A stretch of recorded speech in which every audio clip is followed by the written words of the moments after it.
یا رسول اللہ وسلم علیک یا حبیب اللہ. سر برف کا سواری میرے استاد محترم حضرت بسمل صاحب اور دیگر ممبران ہیں پریس کلب کے، ان کا شکریہ ادا کرتا ہوں کہ آپ نے دعوت دی، اور میں بڑی سعادت سمجھ رہا ہوں اس محفل میلاد میں شرکت فرما کر، اور ساتھ ہی جو ہے وہ کچھ عرض کرنے کا بھی موقع ملے گا. تو یہ بھی میرے لیے بڑی سعادت کی بات ہے کہ مجھے یہاں پر کچھ گزارشات پیش کرنے کا آپ نے موقع عنایت کیا ہے. نبی پاک علیہ الصلوۃ والسلام پر درود شریف پڑھنے کے فضائل میں آتا ہے، نبی پاک علیہ الصلوۃ والسلام کے فرمان کا مفہوم ہے، تم اپنی مجالس کو مجھ پر درود پاک پڑھ کر راستہ کیا کرو، بے شک تمہارا مجھ پر درود پاک پڑھنا قیامت کے روز تمہارے لیے نور ہوگا. کتنی بڑی بشارت ہے. تو اس لیے جب بھی ایسا موقع ہے میں اپنی محافل کو مزین کیا کریں درود شریف پڑھ کر. تو رحمت کے لیے آپ بھی مرتبہ درود شریف پڑھ لیجیے. اللہم صلی علی سیدنا محمد وعلی آل سیدنا محمد. محفل میلاد مصطفیٰ صلی اللہ علیہ وسلم میں جو ہے ہمیں موقع مل رہا ہے حاضری کا. تو نبی پاک علیہ الصلوۃ والسلام نے اس امت کی فلاح و ہدایت کے لیے اور اصلاح کے لیے بہت مشقتیں برداشت کی ہیں، اور آپ علیہ الصلوۃ والسلام کا پر امت کا مشقت میں پڑھنا بڑا گراں گزرتا ہے.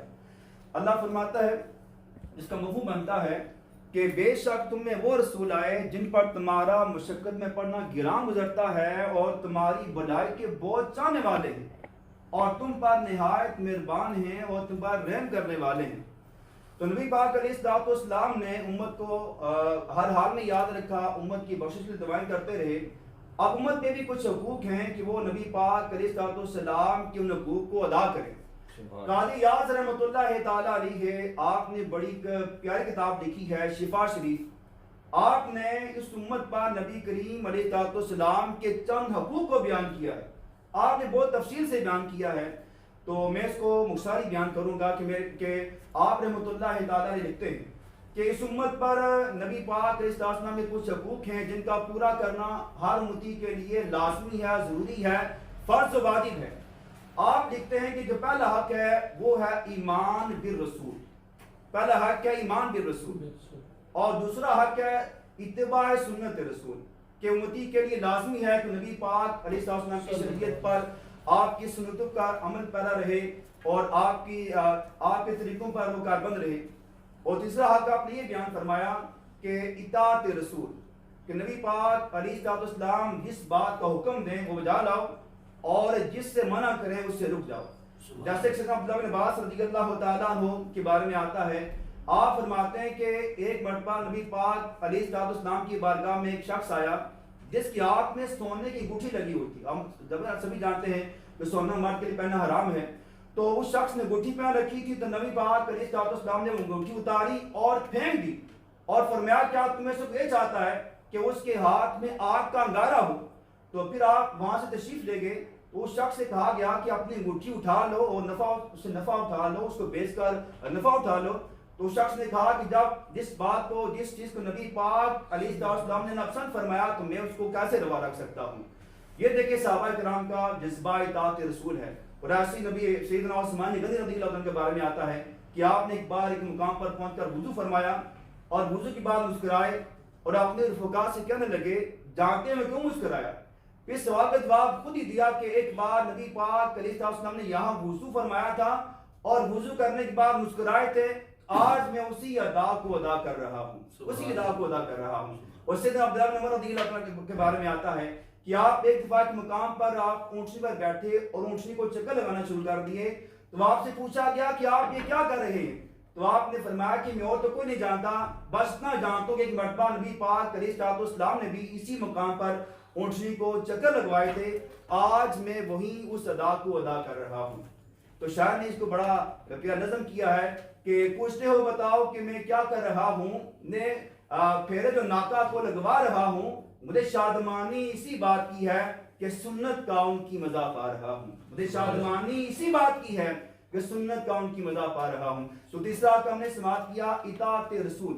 اور چوتھا حق آپ رحمۃ اللہ تعالیٰ علیہ نے بیان کیا جو اس امت کے لیے ضروری لازمی ہے، وہ ہے محبت رسول. کہ امتی اپنی تمام کائنات کی ہر چیز سے بڑھ کر اپنے کریم آقا علیہ السلام سے محبت کرے، عشق کا اظہار کرے. اور پانچواں حق آپ نے بیان فرمایا تعظیم رسول، کہ نبی پاک علیہ السلام کی تعظیم و توقیر کی جائے، جیسا حق ہے. اور ایسی جو آپ جو نسبت رکھنے والے اہل بیت کرام ہیں، صحابہ کرام ہیں، ایسے ان سے بھی جو ہے وہ محبت رکھی جائے، ان سے بھی الفت رکھی جائے. جو بندہ اہل بیت میں سے کسی کی بے ادبی کرتا ہے یا صحابہ کرام کی بے ادبی کرتا ہے تو وہ ایسا حرام فعل کا کام کر رہا ہوتا ہے، اور ایسا کرنے والا ملعون ہے، لعنتی ہے، اللہ کی رحمت سے دور ہے. پھر چھٹا آپ نے بیان فرمایا، چھٹا حق کیا؟ مدحت رسول، کہ نبی پاک علیہ السلام کی تعریف و توصیف بیان کی جائے، آپ کے کمالات کو، آپ کے شان کو، آپ کی عظمتوں کو، رفتوں کو بیان کیا جائے، جیسے آج کی محفل میں یہ بیان ہو رہا ہے. اور ساتواں حق ہم نے بیان فرمایا کہ درود شریف پڑھنا، کہ امتی کا حق ہے کہ نبی پاک علیہ السلام پر درود شریف پڑھے. اور آٹھواں حق آپ نے بیان فرمایا کہ نبی پاک علیہ السلام قبر انور کی زیارت کرے، کہ حدیث میں آتا ہے کہ جس نے میری قبر کی زیارت کی اس پر میری شفاعت واجب ہو گئی. تو آج ہم نے مختصر سے وقت میں قاضی یاس رحمۃ اللہ تعالیٰ علیہ جو 8 حقوق مصطفیٰ بیان کیے ہیں ان کا وہ عمل سنا ہے. کہ پہلا حق ہے ایمان بالرسول، دوسرا حق ہے اتباع سنت رسول، تیسرا حق ہے اطاعت رسول، چوتھا حق ہے محبت رسول، پانچواں حق ہے ہم نے سماعت کیا تعظیم رسول، چھٹا حق ہے مدحت رسول، مدح رسول، اور ساتواں حق ہے درود شریف پڑھنا، اور آٹھواں کا ہم نے بیان فرمایا کہ قبر انور کی زیارت ہے. تو اللہ تعالیٰ ہمیں جو حقوق مصطفیٰ بیان کیے گئے ہمیں اس پر عمل پیرا ہونے کی توفیق عطا فرمائے. اور امتی کے لیے ضروری ہے کہ وہ اپنے پیارے آقا علیہ السلام سے محبت رکھے، الفت رکھے، آپ کا ذکر کرتا رہے. تو اسی حوالے سے محفل میلاد کا بھی اہتمام ہوتا ہے کہ آپ کی شان و عظمت کا، رفتوں کا بیان کیا جاتا ہے، آپ کی تعلیمات کو بیان کیا جاتا ہے، آپ کی اتباع کا درس دیا جاتا ہے، آپ کی اطاعت کا درس دیا جاتا ہے. تو اللہ تعالیٰ ہمیں جو پڑھا سنا گیا اس میں غلطی کوتاہی معاف فرمائے، مجھے اور آپ کو اس پر عمل کی توفیق عطا فرمائے، اور میں ایسی اچھی سی محفل میں ذوق و شوق سے میں حاضر رہنے کی توفیق عطا فرمائے. میں دعا گوں کہ جنہوں نے محفل کا اہتمام کیا ہے اس کی برکت سے اللہ تعالیٰ ہماری ان کی تمام جائز نیک حاجات پوری فرمائے، اور ہمیں اپنے دینی دنیاوی جو جائز مقاصد ہیں اس محفل میلاد کی برکت سے ہمیں کامیابی عطا فرمائے.